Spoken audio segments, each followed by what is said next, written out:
trick about those chords is that if you make like the OK sign like this, notice how narrow your index finger is right there, because the trick is you got these other two strings that are going to be on the either side, and if you roll your finger from one way to the other, you're going to dampen the adjacent string. And the goal when you use the left hand is to make a fretted note sound as nice and round and clean as an open string.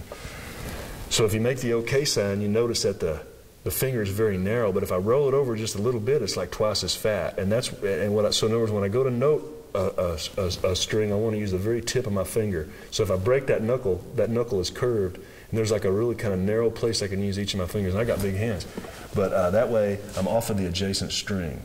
And that's another reason why to put your thumb in the back, because when my thumb rides high on the banjo, it pulls the fingers over into the next string, and it'll mute it where you get like that kind of sound. So what you want is, when you make a C chord, for instance, you want each tone to be as nice and round as an open string. Like that. When I go to D7, the same thing. And I can pull the banjo out there. Make sure I'm not horsing on the neck. And make sure I'm not pulling the strings off axis or whatever. I'm just pushing down enough strength to get a good clean tone out of each string, out of each note. So now we can do this. Now let's put those two ideas together, the roll and the chords together. A very common chord progression that you see in a lot of pieces is called the 12-bar blues. And each roll corresponds to one bar or one measure. So one roll pattern makes one bar. So let's do this. If you can imagine a grid, a little matrix that has 3 rows with 4 bars in each row. The first row has 4 bars of G, or 4 times through the roll pattern of G. The second row has 2 bars of C, 2 bars of G. The third row has 1 bar of D7, 1 bar of C, 2 bars of G. And with that, that's the 12-bar blues form. And there's so many tunes that are built on that form, a million like rock songs and country songs, and all different kinds of pieces of American music are built on those changes. And you can probably find the changes written down on the internet. If you Googled 12-bar blues in G, you can see what that looks like graphically. But in your head, if you could just think about that, you'll play 4 patterns of G, 2 patterns of C, 2 patterns of G, 1 D7, 1 C, and 2 Gs. That makes 12. So here's what that would sound like, and I'll do it again with the metronome. And the idea is the right hand pays no attention to the left hand. All I'm doing is putting the left hand fingers down at the right spot, and the right hand is ignoring me completely and just doing the roll 12 times. So that's how that works. So that's what this would sound like, and I'm going to play the forward roll again. Here we go. Ready, go. 2, 3, measure 4, then I go to C,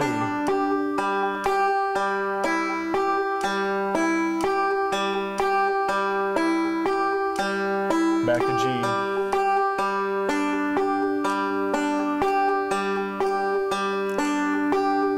1 bar of D7, 1 bar of C, 2 bars of G.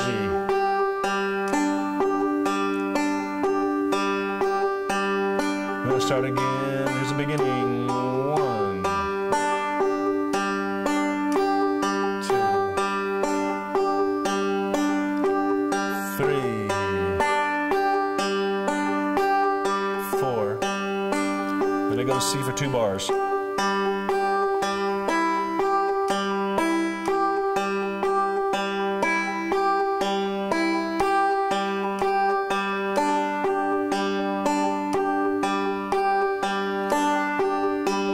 D7, 1 bar of C, 2 bars of G. Measure 12, and we're at the beginning again, and so on. You can just keep that going.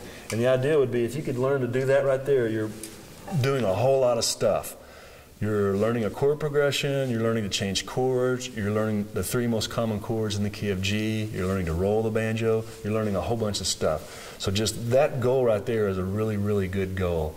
That might take it might take a person 6 months of like work to do that, but it may take a year, it may take a week, whatever it takes, but it's going to take a substantial amount of effort over time to get that together, so don't be too dismayed about it, but it's a good thing to practice. A couple of points you'll notice is I'm not always striking every string that's in the chord. For instance, when I'm making the C, obviously with the roll I'm only playing 5-3-1, 5-3-1, 5-3. I'm only playing those 3 strings. So I'm fretting other strings other than 5, 3, and 1. But just keep working on it, just keep playing them even though you don't strike the string. It's a good way of just remembering what's going on there. And the other thing is to just get really comfortable with making errors. When I taught in a little guitar store for quite a while, and I remember sometimes students, when they would make a mistake, they would almost recoil as though they were shocked, and they felt really bad about like hitting a wrong note or something, making a, playing a measure too long or whatever, forgetting something. And we just get really comfortable with that, because that's learning to play an instrument. And you just get where you just accept that into the equation, and it's okay, and you don't worry about that stuff. Because I've been practicing for 38 years, I still take lessons and study, and when I'm practicing, you can't even stay in the room with me because I'm playing stuff that I don't know how to do. And so when I do that, it sounds it's a little hard to listen to. But I'm comfortable with it, and I'm used to it, and I keep working. And then when I play what I know how to play. And so that's a different activity than practicing. When I practice, I work on stuff that I can't play. And so, and like I say, I've been at it a long time. Not very long, I'll be at it 40 years. And that's basically all I do, and is practice the banjo and work on that and stuff, and work on music and things. And I still have to, remind myself that it's okay to make mistakes. It's okay to just keep moving ahead and keep working. And over time, you learn it over time. But if I get too freaked out over little mistakes, I'm not ever going to get there. So that's one thing I learned from watching a lot of students learn to play is that the ones that seem like that they didn't really freak out when they hit an error seemed like they were able to maintain interest in the banjo over time. Another thing is the banjo, if you have a banjo and it's in the case and you pull it out and practice and put it back in the case, and you have this sort of dualism, this dualist relationship with the banjo, every time you hold it, you feel like you got to do something, you're kind of judging yourself. But a really cool way of like kind of getting used to the banjo is just to sit around and hold it.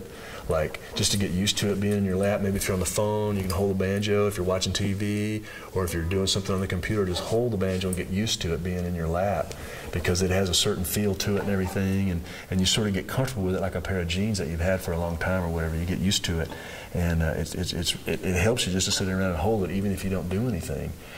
Another little trick about just getting some music out of the banjo is if you just mute the strings like this and play a record that you like, you can just play drums along like this part with the banjo. Like if you can just not really worry about it, any music or anything. I'm just sort of muting the strings like this, and I'm just playing the right hand, just playing like I'm playing the drums. It's almost like I'm shaking water off my hands or something. But if I'm listening to a record or something, but